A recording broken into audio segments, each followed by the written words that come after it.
Assalamualaikum warahmatullahi wabarakatuh. Buya Umi yang semoga dirahmati Allah. Buya, saya hamba Allah di Indramayu, Buya. Buya, apa yang harus dilakukan jika cinta hilang dalam perjalanan rumah tangga kita dan sulit untuk diperbaiki lagi karena kesalahan pasangan yang sering kasar dan suka menuduh, Buya? Terima kasih, mohon doanya. Baik, pertama yang harus kita hadirkan bahwa sebab hilangnya cinta itu yang harus kita benahi dulu. Sebab hilangnya cinta, Buya. Cinta. Sebab apa artinya kita membuat cinta, tapi sebab hancurnya cinta tidak pernah kita tepis, kita beresi. Jadi menjadikan sebab runtuh atau hilangnya bangunan cinta itu sendiri yang harus kita badai-badainya itu apa sebabnya itu harus kita benahi dulu. Kita benahi. Baru nanti kita sah berbicara tentang bagaimana membangun cinta kembali. Akan tapi ketahuilah, sebesar apapun badai itu, lihat, harus diselesaikan. Biarpun berselesainya harus perpisahan. Misalnya, karena badainya itu bentuk pelanggaran syariat. Apa yang harus dipertahankan kalau suami tidak sholat, suami mabuk, suami keras, suka nempeleng dan sebagainya? Itu kan pelanggaran yang luar biasa besar.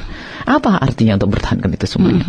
Kalau bisa dibenahi, yang tidak sholat menjadi sholat, yang mabuk menjadi tidak mabuk, hebat, luar biasa. Dia punya fungsi sebagai seorang istri yang punya fungsi dakwah. Hebat itu. Akan tapi jika dungu itu menjadi bab dungu, jadi sudah tahu suaminya begitu masih saja mau saja, itu dungu, bukan sabar.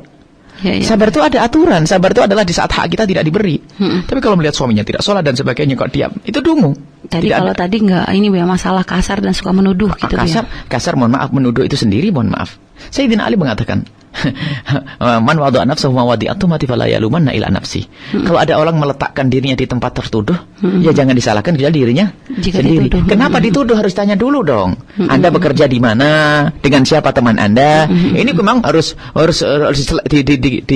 dideteksi secara detail. Tidak bisa. Kenapa suami Anda menuduh Anda? Siapa teman Anda? Dengan siapa Anda bergaul? Kenapa HP Anda sembunyikan?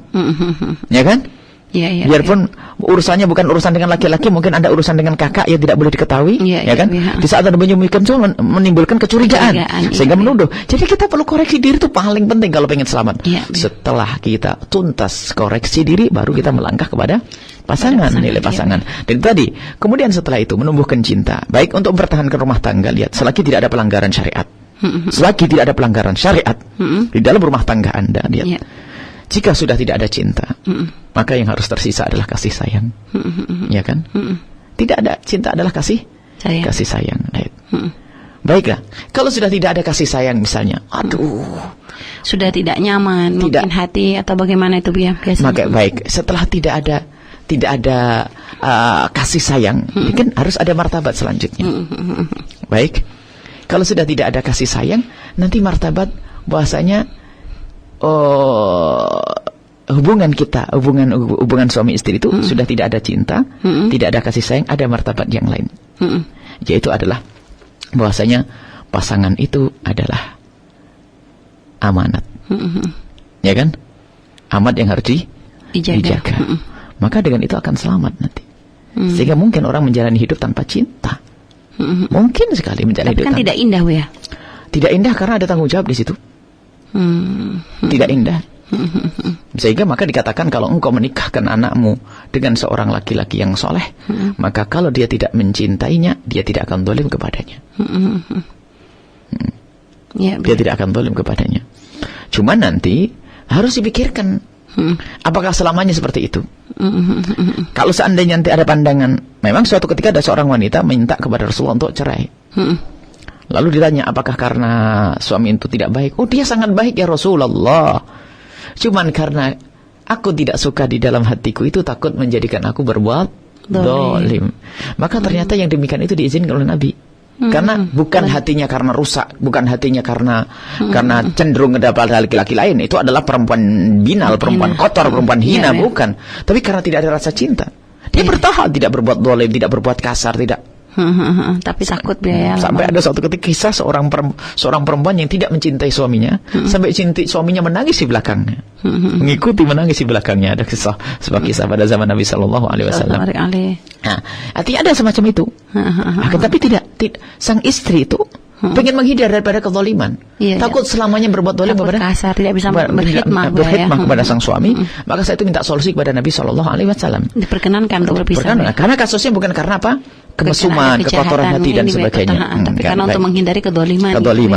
Ada pernah terjadi pada zaman Nabi SAW. Tapi ingat, semuanya harus dengan keindahan. Perpisahan dengan indah, perpisahan dengan cara yang baik. Dan agar anak tidak jadi korban. Lihat. Jadi, apakah setiap perpisahan harus menghancurkan? Oh tidak. Kalau tujuannya karena Allah, itu yang disebutkan dalam hadis Nabi. Dua orang yang saling mencintai karena Allah dan saling berpisah pun karena Allah. Bertemu karena Allah, berpisah karena Allah. Itu akan disanjung, mendapatkan payung Allah. Di saat tidak ada payung lagi selain payung Allah Subhanahu wa Ta'ala. Kita baik, subhanallah. Baik Bu ya, subhanallah, terima kasih atas jawaban-jawabannya Bu ya, sangat bermanfaat sekali ya bagi kita semua sahabat ya. Dan masih banyak pertanyaan lagi Bu ya, masih belum sempat dijawab dikarenakan waktu. Mungkin insya Allah kita akan sambung lagi di waktu yang akan datang ya, insya Allah dalam pertemuan kita yang akan datang. Semoga Allah senantiasa memberikan kemudahan dan kesempatan bagi kita untuk terus mencari ilmu, untuk semakin menjadikan rumah tangga kita semakin indah ya sahabat ya. Baik Bu ya, bil barokah kita tutup karena waktu sudah habis Bu ya. Kita tutup dengan doa Bu ya. Semoga Allah Subhanahu wa Ta'ala menjadikan kita hamba-hamba yang semakin mencintai kepada Rasulullah. Amin. Dan saling mencintai karena Rasulullah SAW. Amin. Dan semoga pertemuan kita menjadi sebab kita bertemu nanti bersama Rasulullah. Amin. Al-Fatihah. Bismillahirrahmanirrahim. Maliki yaumiddin. Iyyaka na'budu wa iyyaka nasta'in. Ihdinas siratal mustaqim. Siratal ladzina an'amta 'alaihim ghairil maghdubi 'alaihim waladdallin. Rabbil alamin. Amin. Baik Bu ya, terima kasih Bu ya atas ilmunya dan atas semua jawaban-jawaban atas pertanyaan-pertanyaan. Semoga menjadi ilmu yang bermanfaat bagi kita ya sahabat ya, bukan hanya didengar tapi bisa kita amalkan dalam kehidupan rumah tangga kita sehari-hari. Yang sudah berumah tangga, semoga rumah tangga Anda semua ya, kita semua menjadi rumah tangga sakinah mawaddah warahmah. Yang belum berumah tangga, insyaallah buruan berumah tangga ya sahabat ya, dengan sehingga membuka pintu halal dan menutup dari pintu yang haram. Dan semoga Allah mengirimkan pasangan yang soleh-solehah untuk menuju kebahagiaan yang sesungguhnya, mencari menggapai kebahagiaan sesungguhnya ya, membangun rumah tangga yang sakinah mawaddah warahmah. Dan baik, terima kasih sahabatku semua atas kebersamaan Anda selama 1,5 jam ini. Semoga menjadi kebersamaan yang penuh berkah dan bawa kebaikan bagi kita semua. Mohon maaf atas segala kesalahan, mohon maaf atas jika ada pertanyaan masih belum bisa dijawab sahabat ya. Dan mohon doanya selalu, kami mohon doa selalu dari sahabat semua agar Allah senantiasa memudahkan segala urusan kita dunia dan akhirat. Kita tutup dengan doa penutup majelis. Subhanaka Allahumma bihamdika asyhadu an la ilaha illa anta astaghfiruka wa atubu ilaik. Wabillahi taufiq wal hidayah. Wassalamualaikum warahmatullahi wabarakatuh.